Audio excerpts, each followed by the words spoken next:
नमस्कार हजुरको शुभ नाम? हजुर नमस्कार, मेरो नाम शेरबहादुर बोहरा। कहाँदेखि आउनुभयो यहाँ पार्कमा? म योकोहामादेखि। योकोहामादेखि आउनुभयो? ए कति जति टाइम लाग्छ वहाँदेखि यहाँसम्म आउनुलाई?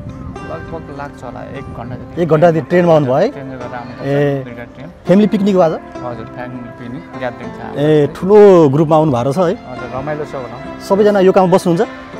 फरक फरक ठाउँदेखि आउनु भएको छ। कामत त हामी चाहिँ योकोहामा। ए सबै हजुरको फ्यामिली हो कि साथीभाइ? साथीभाइ यस्तै हो। ए साथीभाइ। इष्टमित्र हुनुहुन्छ सबै। ए जापानको व्यस्तता है त्यसले गर्दा टाइम मिलाएर आउनु भएको छ? कहिलेकाहीँ यस्तो टाइम निकाल्दाखेरि रमाइलो हुन्छ। धेरै रमाइलो गर्नु भएको छ है? ए मिठो मिठो खानेकुराहरू है? त्यो त अब उहाँहरूले बनाउनु पर्छ। धन्यवाद भन्नुपर्छ। ए हजुरहरू आइरहने ठाउँ हो यो पार्क? होइन यो हामी फर्स्ट टाइम आएको। ए यो पार्कको विशेषता चाहिँ के हो? केही जानकारी छ हजुरलाई? त्यति त छैन, म त फर्स्ट टाइम भएको भएर, तर हेर्दाखेरि रमाइलो छ। यत्रो मान्छेहरू आइराख्नु भएको छ, तर विशेष नै रहेछ। ए अब आउन चाहने साथीभाइहरूलाई के भन्नुहोस् तपाईँ? आउनुहोस्, भिजिट गर्नुहोस्। फुल फुल्ने समय छ, फेरि धेरै ढिलो भयो भने चाहिँ यो अवसरमा आउन नि सक्छ। यो जापानको सिजनेबल फुल हो है?